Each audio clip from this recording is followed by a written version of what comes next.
In this session, I'm going to introduce you to Dr. Robert Epstein. He's an authority on a number of issues, but one specifically that I think will interest you as parents trying to raise adolescent leaders. It's Teen 2.0. In this phenomenal book, you'll hear his research on how we can help our teenagers grow up to be self-actualized adults, responsible, accountable, and how we can also reduce teenage rebellion. You're going to love this session. Welcome to another edition of Kid Lead Academy Training Series with Dr. Alan E. Nelson, designed to help parents develop their children to lead so they can succeed. And now, here's Alan. So my guest today is Dr. Robert Epstein. He's one of my favorite authors, and he's a super smart man. He's written a plethora of books, and he's studied a lot of different areas. But the one that intrigued me the most in terms of what we do in helping parents and helping adults develop young leaders is his book, Teen 2.0. So we're going to kind of focus that theme. And Dr. Epstein, I just welcome you to Kid Lead Academy, to our podcast video, and I'm really glad you're here. It's my pleasure. Nice to see you again. Thanks so much. Hey, so let's just start at the very beginning. You've studied so many areas, and you've appeared before Congress and then congressional testimonies and informed, very powerful people. And yet you've also, in your past, been very intrigued about adolescence. What initially intrigued you to study adolescence? It was the fact that I had two teenage sons, and they were very different from each other, as different as night and day. Yeah. And, the first one, whom I adore, very much, was kind of always in trouble. And he was I guess, a natural leader, but he wasn't allowed to use his leadership skills in any legitimate way. This is, of course, the problem I call isolation, that we isolate young people from responsible adults.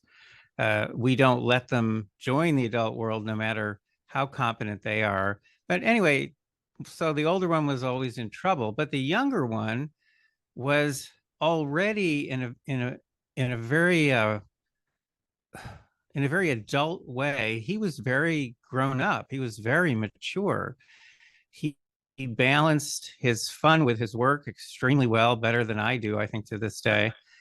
And I got more and more curious about why he was stuck in high school, why he couldn't start a business, because he had this a kind of a baseball card trading business ongoing that was doing very well. I wondered, after I found out that he and his friends had been stealing my pickup truck over and over again, I wondered why he couldn't drive. He obviously could drive, because he was driving over and over again without getting a ticket, without getting in an accident. Why couldn't he get a license? Why did he have to wait? What are all these age limits? Do they really mean anything, or should we be looking at young people as individuals according to what they actually can do? Do they all actually suddenly mature at age 18 or 21? Of course not. Nothing happens on that day they have a certain birthday. Nothing happens at all. So I really started digging in the way I do as a researcher, and I dug in, and for a good 10 years, and with some original research, and also writing a book on this subject. And the book that you mentioned, Teen 2.0, Saving Our Children and Families from the Torment of Adolescence, that was actually cited by the U.S. Supreme Court. It has front cover endorsements from Newt Gingrich and Deepak Chopra. That's got to be a first. And I really went through an incredible change over those 10 years that I was researching young people around the world, not just today, but also in history, I was looking at material from, probably a dozen different fields. And what I was learning was that the kind of turmoil that we see among our teens in this country is not universal. Probably more than half the countries in the world don't have a period of life like our adolescence period. And also, it's not even universal in history. In other words, it probably didn't exist at all, at least on a large scale, until the Industrial Revolution, uh, roughly late 1800s, early 1900s. That's when it really got going. And so I realized, wait, so this is a period of life that we have created in the Western world. We've created it primarily in two ways. Number one is that we've separated young people from responsible adults, basically forcing them all to hang out with each other, communicate with each other 60, 70 or more hours per week, which is not true in developing nations around the world. Teens spend about 5 hours a week with their peers. They spend most of their time with adults learning to become adults, because that's what you should do past puberty. As quickly as you can, learn to become an adult. So there's that isolation aspect. And the other aspect is infantilization, is that in Western culture, starting roughly 100 years ago, we started treating young people as if they're all inherently immature and incompetent just because of their age. Now, we do recognize that once they've turned a certain age, 18 or 21 or whatever it is, that they're all different from each other. All of a sudden, they're all different from each other. We just instantly understand that they're all different from each other.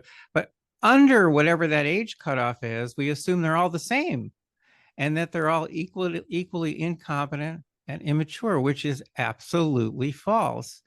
So in some of the research that I conducted, I found, among other things, that there's tremendous variability in maturity level and competence under age 18.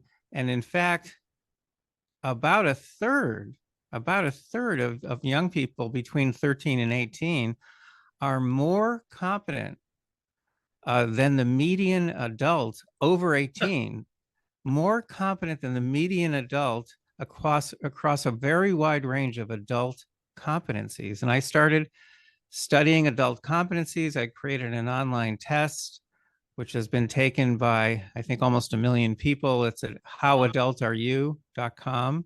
Wow. Howadultareyou.com. And I also did surveys of adults to see what they thought teens would score on that test.